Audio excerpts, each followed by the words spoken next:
gosh, this hair, it looks worse every time I'm on here. I'm trying to go for the whole, you know, natural, windswept Beyonce look.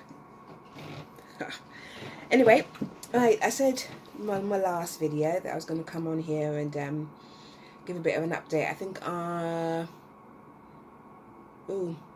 should restart remembering my last videos were, but I think the last one was before my trigger shot. I won't believe that anyway. And so yeah, so on Saturday, today's Tuesday, so on Saturday I took my trigger shot along with my buserelin earlier on in the day, and so that was my last shot. And so yeah, I took my trigger on Saturday. Man, I just stayed up. I didn't bother sleeping and waking up. And yeah, there was a bit of a blind panic when couldn't figure out how to screw off one of the needles, and had to read the instructions. But that was all fine, because I know I think it was because it's just also time sensitive. That's the only injection where it's really quite important that you trigger at an exact time, and so there's that pressure, and it's a whole different syringe. It's a thing. So did that, and then Sunday, you know, just chilled out and everything, and then Monday was my egg collection day. And so, beloved, my husband had to come with me, because obviously I was going to be like sedated and stuff, so he had to come with. And so we went up. Our appointment was at 11:50, but I had to get there for 10:30 in the morning. So he had to produce a sample and drop it off, and then I went in, and yeah, so it was quite lovely. Obviously, because it's COVID, situation a little different. My husband couldn't come in with me, so he had to wait in the car park, bless him, until like past 1. So in the car, obviously, not just standing outside, just in case. So I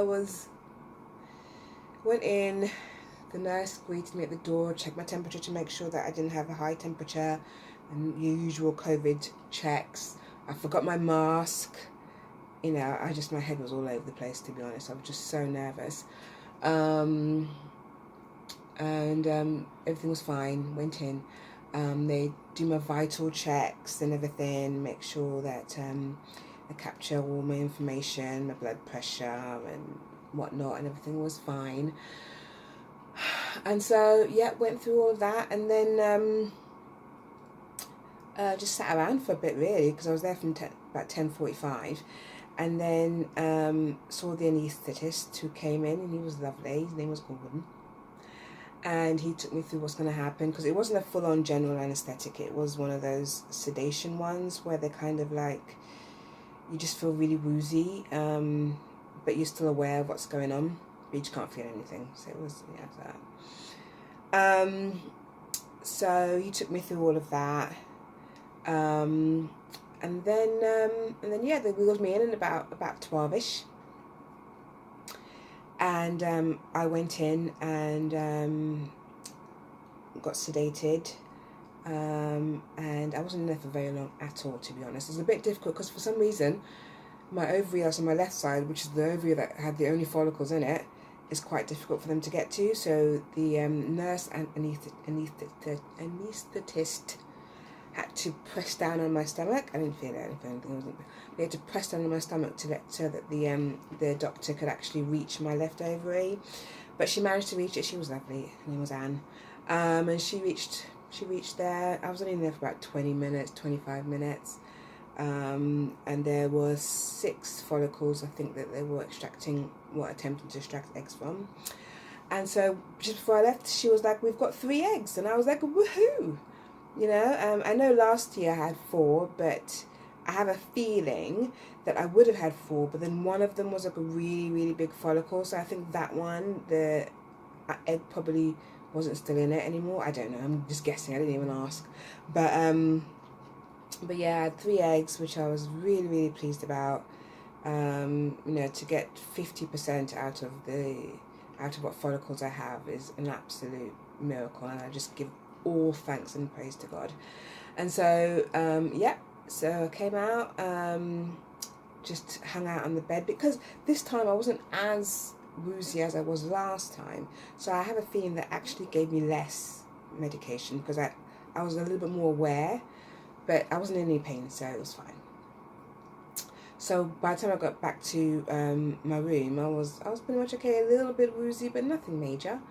And so so I went back. They just gave me some water, because I couldn't leave until I'd passed some urine. So they gave me some water, and then they gave me a hot chocolate and a couple of biscuits.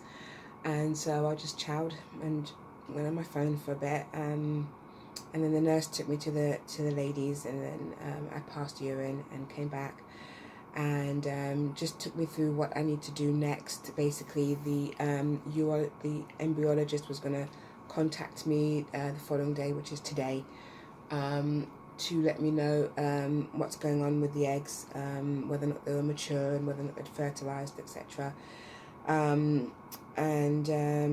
And what I should be doing with my progesterone once I start taking that for the transfer. And so, so this morning I got a phone call from the embryologist. My heart was pumping really. I was like, you know, God, please. Because he actually called me last night, actually, the embryologist, just to let me know, we've got the eggs, the sperm sample was fine, we've got the eggs, we'll let you know tomorrow whether or not they're fertilized, etc. Kind of calling me to tell me nothing. But it's okay. So, you know, when he rings and you're thinking, oh, something's happened, and like nothing's happened.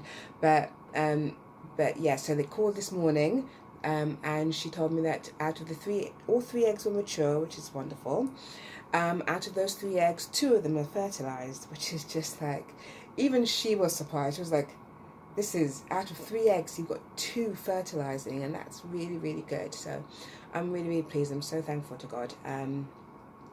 So the plan is for an early transfer. You know, it just makes sense. If they are dividing and they're doing fine outside, especially as an older woman, they say it makes sense for the embryos to go back in as soon as possible, and just let them thrive inside mummy's belly.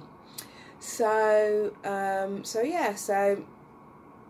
going to give me a call tomorrow morning between 8 and 10, just to let me know how the embryos are doing. My phone will be stitched to my hand, and then by the grace of God, I'll be doing the transfer at about 3:30 in the afternoon.